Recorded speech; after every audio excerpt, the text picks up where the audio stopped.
So what's the climate in Denmark's capital, Copenhagen, like? Well, our economics editor can tell you after his train travels across northern Europe took him there. David's been assessing the state of the region's economies at first hand. So, David, we last left you in the Netherlands. You did, Mark. You left me in Rotterdam, where I was looking at the port. Then I moved up to Copenhagen in what turned out to be the longest train leg of the trip. It was an overnight train trip via Amsterdam. And to one of the three countries I've visited so far, the Danish had the worst recession in 2009. You can see this figure here, down 4.9%.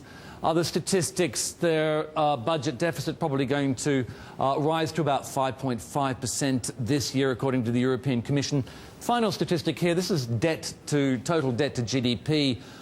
Like the Netherlands, it's well below the European average. But, Mark, what I was interested in doing when I was in Denmark was having a look at the whole design business and finding out what role Danish design actually plays in the economy, especially when so much manufacturing is moving out of Europe.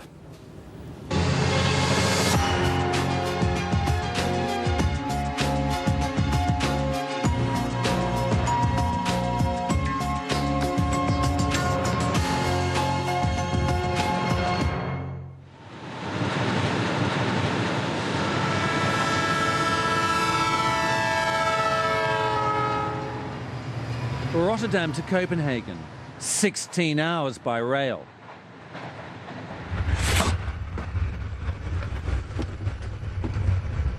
It's been a long night. I need a shower, which is one reason why I'm looking forward to getting to the hotel. But the main reason I'm looking forward to getting to the Copenhagen SAS hotel is because every inch of it, from the facade to the cutlery, was designed by Arne Jacobsen. And it's all been renovated this year for the hotel's 50th anniversary. The designer is everywhere. Even if you've never heard of Jacobsen, you've probably seen this chair, which helped propel Danish design into being one of the key drivers of the economy. But what I want to know is, at a time when you've got cheap manufacturing in places like China, does high-end design like this still have a role to play? A small group of designers still manufacture at home, like Ole Jorgensen's company, family-run for 50 years. Why are you good at manufacturing, though, when it's just so expensive here in Denmark? We have the expertise.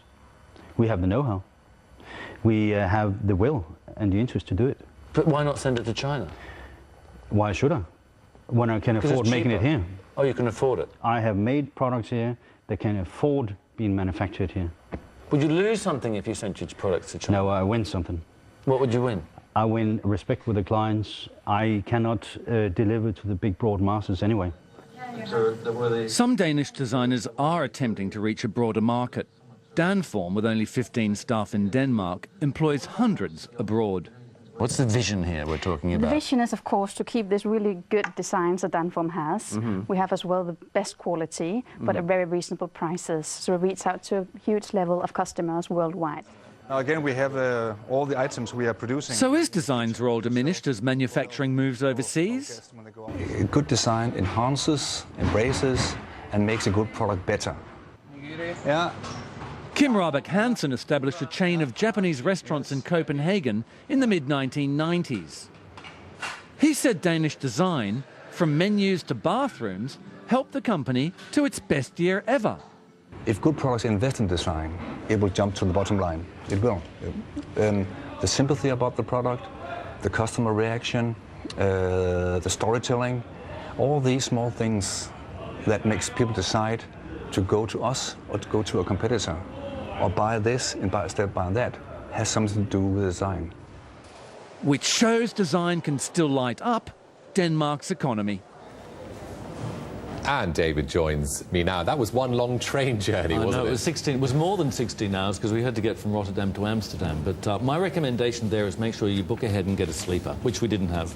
Talk to me about that designer who's still making furniture in Denmark. I mean, are there many left? It's a group of people which is diminishing because of the costs. When you consider that a lot of it is handmade, it's very expensive in Denmark to do. But what they do maintain, these designers there, is the flexibility. For example, if you're a corporate executive and you want to have an egg chair in your corporate logo or colours like Prussian blue, you can order up 2 of those and they can be made for you. And you couldn't do that if you're actually ordering from somewhere like China. Yeah. I mean, how did your experience of Denmark compare to your previous experiences, Rotterdam and Liège? Well, those 2 places where we were talking a lot about logistics, we were talking about the whole port in Rotterdam, whereas when we went to Denmark, what I was more interested in doing was to really pursue something I've always been interested in, and that was Danish design. And for me, Danish design was always about furniture. And so what we found out when we were there, as you saw in that restaurant, that actually design can play a much wider role. For example, that restaurant, which is going to be opening here in Wimbledon soon, a branch, but they've got these menus, for example, they're like a brochure when you look through them, and then you take them home. But then, this is a big marketing idea. And so this is how the whole design concept works into an entire business. Give us a sneak preview of what's going on tomorrow then. Tomorrow we catch the ferry to Norway, and there I have a look at the economy to see whether they're really taking taking into account that oil production has already peaked there. David, thanks very much indeed.